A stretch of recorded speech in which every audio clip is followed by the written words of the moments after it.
আসসালামু আলাইকুম ভাই। ওয়ালাইকুম সালাম রাহমাতুল্লাহি ওয়া বারাকাতুহু। আসসালামু আলাইকুম। ওয়ালাইকুম আসসালাম, কেমন আছেন? আলহামদুলিল্লাহ, আপনি কেমন আছেন ভাই? আলহামদুলিল্লাহ ভালো।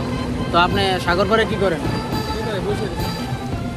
তাই এত রোদের মধ্যে আপনি বসে রয়েছেন? আপনি কি ভিডিও করেন? ও ভাই, ভিডিও করতেছি। এটা কি আপনার চ্যানেল? হ্যাঁ ভাই, এটা আমার চ্যানেল। এটা কি দর্শকের শুনবো না? হ্যাঁ, দর্শকের শুনবো, অবশ্যই শুনবো। তো আমি একটা মেসেজ ড্রপ করতে চাই। কেমন ধরনের মেসেজ? আপনি এখানে বসে রয়েছেন এত বড় রোদে, আপনার কি খারাপ লাগতেছে না? না ভাই, ভালো লাগছে। কেন? সপ্তাহে 7 দিন এতে মনে করেন যে 7 দিন এসির ভিতরে থাকি, ভালো লাগে না। 7 দিনে এসির ভিতরে থাকেন? ঘুমাইতে গেলে এসি, ডিউটি করতে গেলে এসি। ভাবলাম একটু রোদে এসে টাইম পাস করি। ওই জন্য রোদ্রে আসছেন। আর মূলত আমি যতটুকু জানি সকালের রৌদ্রটা অনেক উপকার। অনেক উপকার আছে শরীরের জন্য, আর অনেক আরাম লাগে, অনেক ভালো লাগে। তাই জন্য আপনি আসছেন সাগর পাড়ে রোদ পোহানোর জন্য, তাই তো? সো আপনি প্রবাসে কাজ করে, কি কাজ করেন? দোকানে।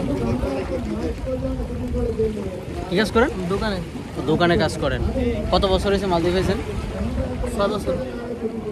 6 বছর হয়ে গেছে মালদ্বীপ হয়েছেন। তো কয়বার দেশে গেছেন? একবারও না।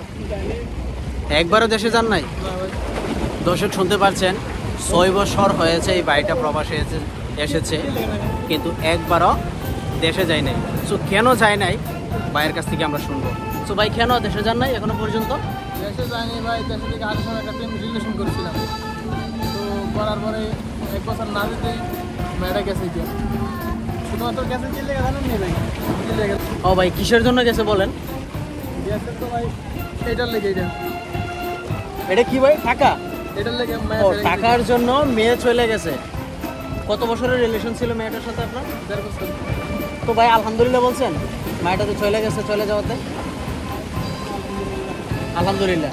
কারণ একটা মায়ের টাকার জন্য আপনাকে ছেড়ে চলে গেছে, তার মানে সে আপনাকে ভালোবাসে না, সে টাকাকে ভালোবাসে।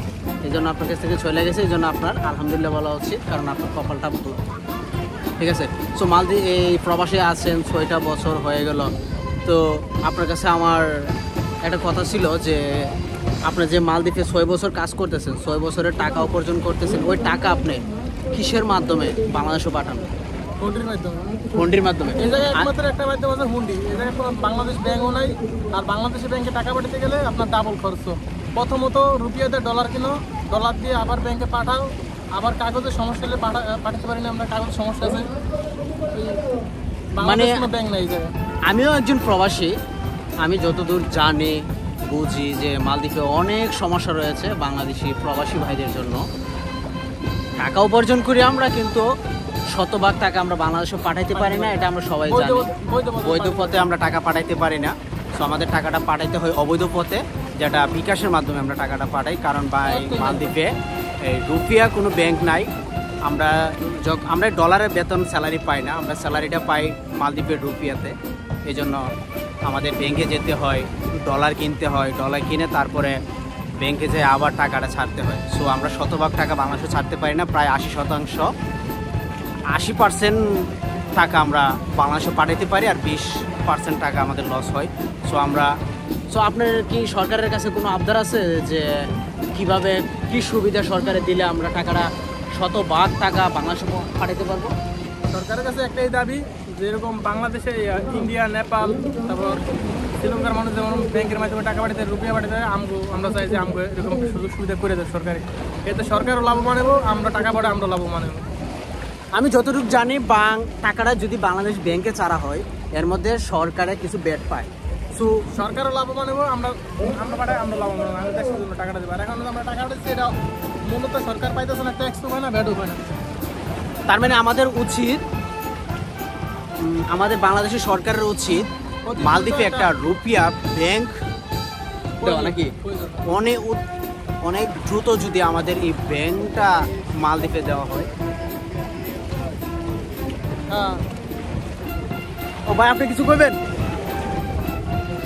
আপনি মাছ ধরতেছেন? আমরা যে সরাসরি, ঠিক আছে, আপনি মাছ ধরেন, বাইরে আমাদের সরাসরি রুপিয়াগুলো ট্রান্সফার করতে পারি বাংলাদেশে। বাংলাদেশি প্রবাসী ভাইদের আবদার, এমনকি আমারও একটাই দাবি, আমরা রুপিয়া যেহেতু আমরা স্যালারি পাই, সো রুপিয়ার মাধ্যমে আমরা বাংলাদেশ টাকা পাঠাতে চাই। এমনকি আমাদের বাংলাদেশের যেন উপকার হয়, ওই টাকাটা নিতে, যেন রেমিটেন্স আমরা পরিপূর্ণভাবে বাংলাদেশ পাঠাইতে পারি শতভাগ।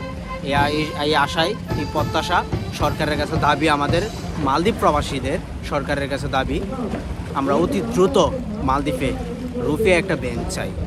আমরা মালদ্বীপে একটা রুপিয়া ব্যাংক চাই। ওই ব্যাংকটা হইলে আমাদের মালদ্বীপ প্রবাসীদের অনেক সুবিধা পাওয়া যাবে, আমরা অনেক সুবিধা পাবো টাকা ছাড়ার জন্য বাংলাদেশে। তো ডক্টর ইউনূস স্যারের উদ্দেশ্যে একটাই, শেখ হাসিনা যেটা করতে না পারছে এটা আপনি করে দেখা দেন যে মালদ্বীপে এখন রুপিয়া ব্যাংক ইমার্জেন্সি দরকার।